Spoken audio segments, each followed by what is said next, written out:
नमस्कार। असम आदित्य से मैं काजल आप सभी का स्वागत करती हूं। आइए देखते हैं आज की पहली खबर। मुंबई के वर्ली निवासी 10 साल की रिदम ममानिया एवरेस्ट बेस कैंप फतेह करने वाली सबसे कम उम्र की भारतीय पर्वतारोही बन गई है। खास बात यह है कि इसके लिए रिदम ने ना ही कोई औपचारिक ट्रेनिंग ली थी और ना ही उनका कोई कोच था। रिदम हर रोज सुबह 5 बजे शास्त्री गार्डन के नजदीक सीढ़ियों पर चढ़ने और उतरने की प्रैक्टिस करती थी। इसी प्रैक्टिस के जरिए उन्होंने खुद को एवरेस्ट फतेह करने के लिए तैयार किया। मुंबई की 10 वर्षीय स्केटर रिदम ममानिया माउंट एवरेस्ट के आधार शिविर की चढ़ाई करने वाली युवा भारतीय पर्वतारोहियों में शामिल हो गई है। रिदम ने 5,364 मीटर की ऊंचाई पर स्थित आधार शिविर तक की चढ़ाई 11 दिन में पूरी करके दुर्लभ उपलब्धि हासिल की है। रिदम के माता पिता उर्मी और हर्षल भी इस माह के शुरू में इस अभियान के दौरान रिदम के साथ थे। लड़की की मां उर्मी ने रविवार को पीटीआई भाषा को बताया कि मुंबई के उपनगरीय इलाके बांद्रा स्थित एमईटी ऋषिकुल विद्यालय की 5वीं कक्षा की छात्रा रिदम 6 मई को अपराह्न 1 बजे माउंट एवरेस्ट के आधार शिविर पहुंची। वर्ली की निवासी रिदम ने कहा, स्केटिंग रिंग हो या आधार शिविर की चोटी, आपका दृढ़ संकल्प ही आपको लक्ष्य की ओर ले जाता है। उन्होंने कहा कि स्केटिंग के साथ साथ ट्रैकिंग हमेशा से मेरा जज्बा रहा है, लेकिन इस ट्रैकिंग ने मुझे ये सीख दी कि जिम्मेदार ट्रैकर होना कितना महत्वपूर्ण है और पर्वतीय कचरा प्रबंधन की समस्या से कैसे निपटा जा सकता है। रिदम की मां ने कहा कि उनकी बेटी को 5 वर्ष की उम्र से ही पर्वतारोहण से प्यार था और उसकी पहली लंबी ट्रैकिंग दूध सागर की थी और उसके बाद से उसने सह्याद्री पर्वतीय रेंज में माहुली, सोंदई, कर्नाला और लोहगढ़ की चोटियों की चढ़ाई की। रिदम नेपाल की कंपनी सतौड़ी एडवेंचर्स के साथ आधार शिविर गई थी।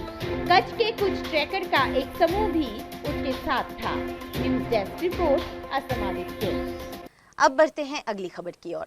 महंगाई की मार से आम आदमी को थोड़ी राहत मिलती नजर आ रही है। पेट्रोल डीजल पर एक्साइज ड्यूटी में कटौती के बाद एक और अच्छी खबर सामने आई है।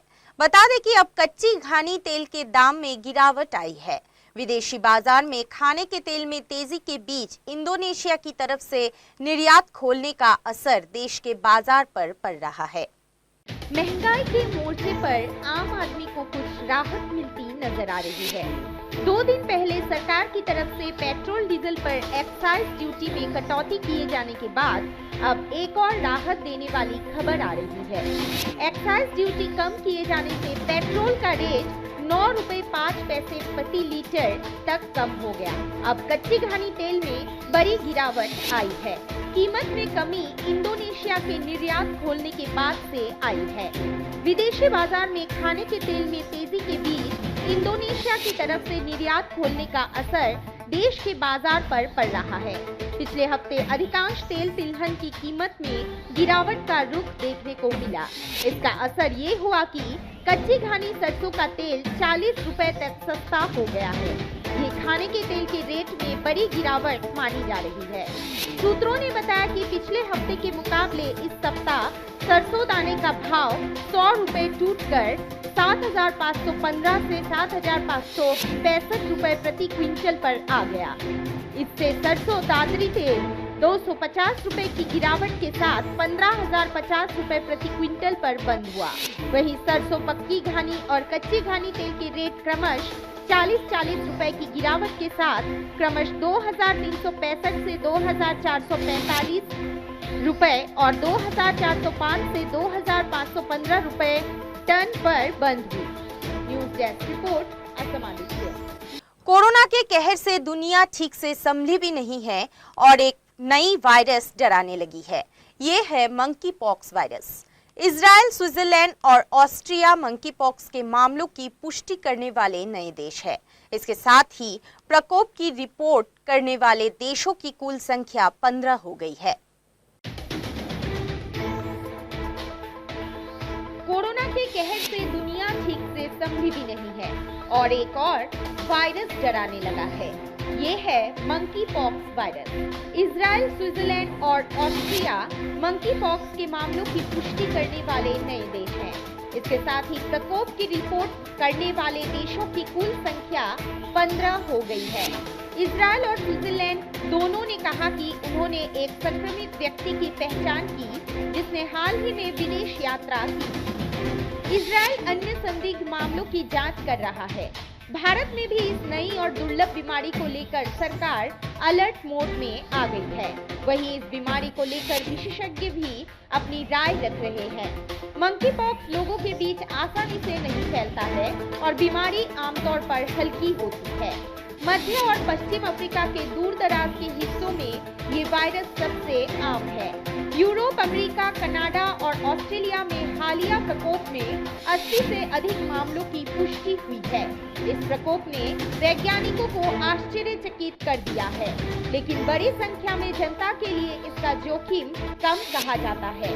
यूके की राष्ट्रीय स्वास्थ्य सेवा के अनुसार अधिकांश लोग जिन्हें ये वायरस हो रहा है वे कुछ ही हफ्तों में ठीक भी हो रहे हैं।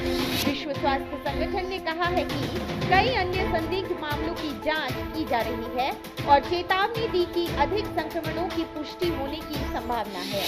ब्रिटेन में पहली बार प्रकोप की पहचान होने के बाद पूरे यूरोप में वायरस का पता लगाया जाने लगा। स्पेन, पुर्तगाल, Germany, Belgium, France, Netherlands, Italy और स्वीडन में सार्वजनिक स्वास्थ्य एजेंसियों के साथ सभी मामलों की पुष्टि हुई। मंकी पॉक्स स्मॉल पॉक्स की तरह ही एक वायरल इन्फेक्शन है जो चूहों और खासकर बंदरों से इंसानों में फैल सकता है। अगर कोई जानवर इस वायरस से संक्रमित है और इंसान उसके संपर्क में आता है तो संभावना है कि उसे भी मंकी पॉक्स हो जाए। ये देखने में चेचक का बड़ा रूप लगता है। इसमें लगभग लक्षण भी वही है। जिन लोगों में ज्यादा संक्रमण होता है उन्हें निमोनिया के लक्षण भी दिख सकते हैं। ये बीमारी एक इंसान से दूसरे में फैल सकती है। संक्रमित व्यक्ति के छूने से, उसकी छींक या खांसी के संपर्क में आने से, संक्रमित व्यक्ति के मल के संपर्क में आने से या फिर संक्रमित व्यक्ति की वस्तुओं को इस्तेमाल करने से ये बीमारी दूसरे व्यक्ति में फैल सकती है। इस वायरस के बारे में चिकित्सक कह रहे हैं कि मंकी पॉक्स HIV की तरह जेनेटिक है। ये शुरू में बंदर से वायरस के रूप में आया था जिसे सिमियन इम्यूनोडेफिशिएंसी वायरस कहा जाता है। ऐसे वायरस जानवरों में फैलते हैं लेकिन इंसानों तक पहुंच जाते हैं। चिकित्सक बता रहे हैं कि पिछले 40 वर्षों में सभी संक्रमण वायरल है, बहुत शक्तिशाली एंटीवायरल नहीं है। इसमें वायरल बदलते रहते हैं। News desk report, Assam Aditya. आज के लिए बस इतना ही। देखते रहिए असम आदित्य। नमस्कार।